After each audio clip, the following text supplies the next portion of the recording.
Selamat pagi anak-anak. Pagi ini kalian dengan tubuh yang sehat, kita mau mulai belajar dan kita awali dengan berdoa. Mari kita lipat tangan semua. Anak-anak di rumah juga tetap lipat tangan dan berdoa ya. Ikuti ibu berdoa. Tuhan Yesus, terima kasih pagi ini kami mau mulaikan belajar kami.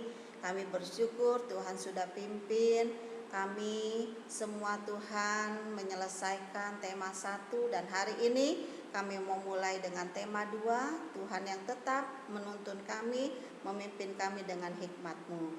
Terima kasih Tuhan, kami mulai belajar hari ini dengan mengucap syukur di dalam nama Tuhan Yesus Kristus. Haleluya. Amin. Anak-anak selamat pagi. Sekali lagi tetap sehat dan semangat. Pagi ini kita mau masuk di tema kedua. Tema 2 adalah berjudul udara bersih bagi kesehatan kita semua ya. Nah, anak-anak, kita masuk pada pelajaran hari ini. Kita mulai dari muatan IPA ya. Nah, muatan IPA pada kali ini adalah tentang pernapasan pada hewan. Anak-anak ketahui bahwa semua hewan memiliki tempat hidup yang berbeda-beda. Ada yang di air, ada yang di darat, ada yang di dua tempat air dan di darat ya. Oleh sebab itu mereka mempunyai sistem pernapasan yang berbeda-beda juga. Baik, kita mulai dari sistem pernapasan pada cacing tanah. Nah, cacing tanah atau yang disebut dengan Hermes bernapas melalui permukaan kulit yang mengandung banyak pembuluh darah dan menyerap oksigen, mengikat hemoglobin darah untuk diedarkan ke seluruh tubuh. Nah, hasil pernapasan berupa karbon dioksida dan uap air juga dikeluarkan melalui kulit. Jadi, sistem pernapasan pada cacing adalah permukaan kulitnya. Oke. Yang kedua adalah hewan apa nih? Belalang ya, hewan belalang atau yang disebut serangga. Belalang ini termasuk serangga. Serangga memiliki alat pernapasan berupa trakea. Yang mana trakea? Nih, trakea ya. Trakea. Nah, hewan yang termasuk jenis serangga contohnya nyamuk, belalang, lalat, rayap dan kupu-kupu. Dia menggunakan trakea. Apa itu trakea? Trakea adalah pembuluh halus yang bercabang dan memenuhi seluruh bagian tubuh serangga. Kemudian bermuara ke stigma. Sini stigma ya, dekat kaki. Nah, stigma adalah lubang atau corong yang terletak di sisi tubuh bagian kanan kiri. Stigma ini berfungsi sebagai jalan keluar masuknya udara. Oksigen tidak diedarkan melalui darah, tetapi diedarkan melalui sistem trakea. Nah, keluar masuknya udara disebabkan oleh gerakan otot tubuh secara teratur. Nah, inilah sistem pernapasan pada serangga atau contohnya ini adalah belalang ya. Yang ketiga yaitu sistem pernapasan pada ikan. Nah, tentu kalian sering lah, bahkan mungkin di rumah ada ya, kalian memelihara ikan. Ikan atau bahasa latinnya itu Pisces ya, bernapas dengan organ khusus mirip saringan yang disebut insang. Mana insangnya? Nah, kita lihat di sini ada insang ya, insang. Nah, di buku kalian juga nanti di halaman 6 pada buku LKS itu juga ada penjelasan ya mengenai ikan. Nah, Ibu secara global saja berbentuk lembaran tipis yang saling tumpang tindih berwarna merah muda dan selalu lembab. Juga terdapat pembuluh darah sehingga berfungsi sebagai tempat pertukaran oksigen. Nah, biasanya di sini suka dibersihkan nih kalau mama beli ikan, insangnya tuh dibersihkan ya, dikeluarkan. Kenapa? Karena ini tadinya fungsinya untuk pernapasan ya. Sebab ya, sebab insang ini berfungsi sebagai tempat pertukaran oksigen dan karbon dioksida. Jadi keluar masuknya udara. Terdapat rigi-rigi insang yang berfungsi menyaring kotoran agar tidak masuk ke lembaran insang. Ya, jadi ini adalah saringan ya. Ketika dia bernapas di air yang keluar masuk disaring melalui rigi-rigi insang ini. Yang seringkali kalau mama beli ikan, insang ini dibersihkan, dikeluarkan, baru dimasak gitu ya anak-anak ya. Nah yang berikutnya yaitu contoh ada hewan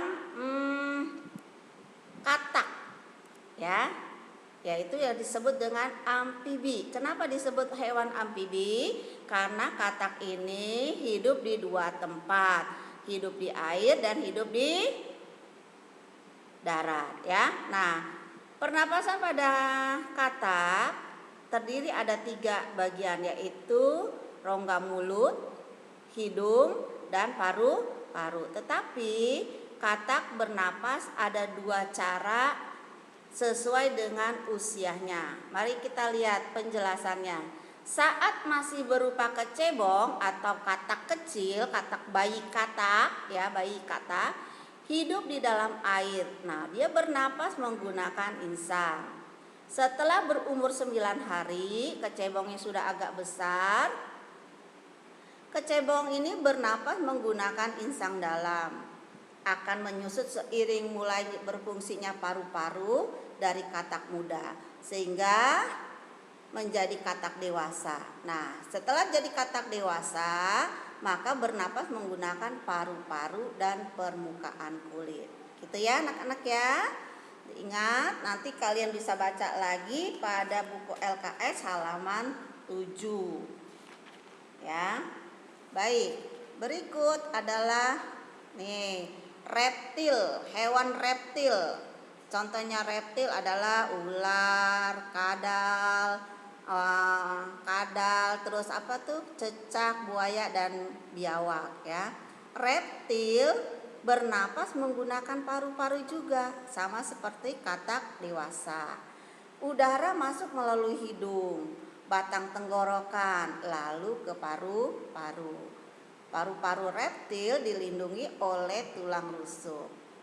Hewan yang termasuk reptil tadi adalah ular, kadal, cecak, buaya, dan biawak ya.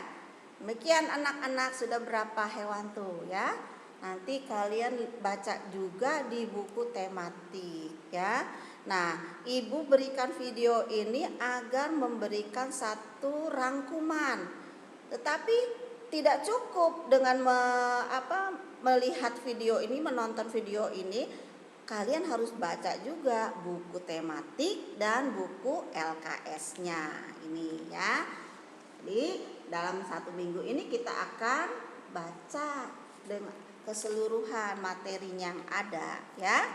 Baik, kalian pasti menjadi anak-anak yang hebat ya.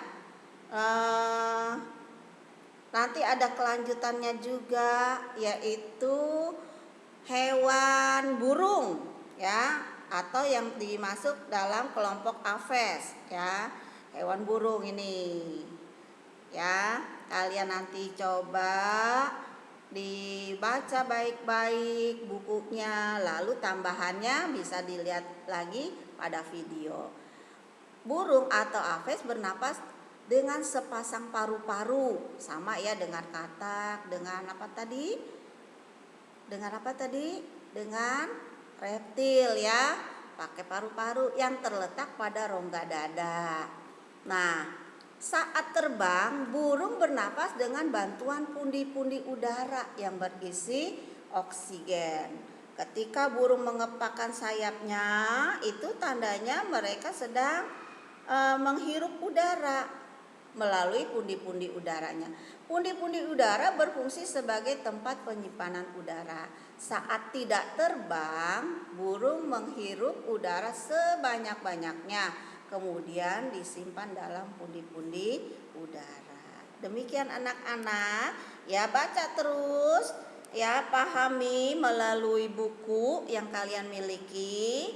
Lalu jangan lupa tonton juga video ini sebagai alat bantu kalian ya. Mungkin kalau baca terus bosen, jadi kalian harus menonton video ini. Jangan lupa kasih like ya. Oke.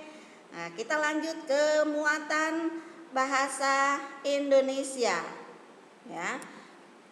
Nah, tadi kalian sudah belajar tentang IPA atau muatan IPA tentang pernapasan hewan ya. Nah, kali ini bahasa Indonesia kalian belajar tentang pemetaan. Nah, di dalam pemetaan kalian nanti harus mengetahui tentang kalimat tanya dan penggunaan kalimatnya. Nah, jadi ada wacana, nanti kalian membuat kalimat tanya dari wacana tersebut dipetakan ya. Contohnya seperti ini. Contohnya seperti ini ya. Halaman LKS halaman 5, nanti kalian di situ ada wacana, kalian baca dulu lalu kalian buat pemetaan pikiran. Namanya pemetaan pikiran. Judulnya adalah ikan hias lunak. Nah, nanti dari pembacaan tersebut kalian harus membuat kalimat tanya ya. Kalimat tanya, contohnya di sini kalimat tanyanya sudah Ibu beri contoh. Siapa yang memelihara ikan? Lalu kalimat tanyanya ini harus kalian jawab ya dengan kalimat yang terdapat pada wacana tersebut ya. Nah, kenapa kita harus belajar tentang kalimat tanya? Nah, bagaimana kita menempatkan kalimat tanya, penggunaan kalimat tanya? Maka kita akan belajar hari ini. Kalimat tanya itu ada beberapa kata, yaitu ada kata apa, siapa, mana, bagaimana, bila, mengapa, berapa, dan kenapa. Nah, kata-kata tanya ini akan digunakan pada penulisan kalimat tanya. Fungsinya apa? Nah, sekarang kita lihat masing-masing fungsi dari kata tanya. Kata tanya apa berfungsi untuk menanyakan nama benda atau binatang atau nama orang ya, nama benda, nama binatang atau nama orang. Yang kedua, kata siapa. Kata siapa ini berfungsi untuk menanyakan orang atau nama orang ya. Oke, Ibu ulang lagi. Tadi lebih spesifik lagi, kalau kata apa untuk menanyakan nama benda atau binatang. Sedangkan siapa berarti untuk menanyakan orang atau nama orang. Yang ketiga yaitu mana. Kata mana berfungsi untuk menanyakan manusia, benda, dan tempat. Kata bagaimana ini berfungsi untuk menanyakan cara atau kaidah dan keadaan. Misalnya, bagaimana keadaanmu hari ini? Nah, itu pakai kata bagaimana. Lalu bila berfungsi untuk menanyakan masa atau waktu. Bila mana?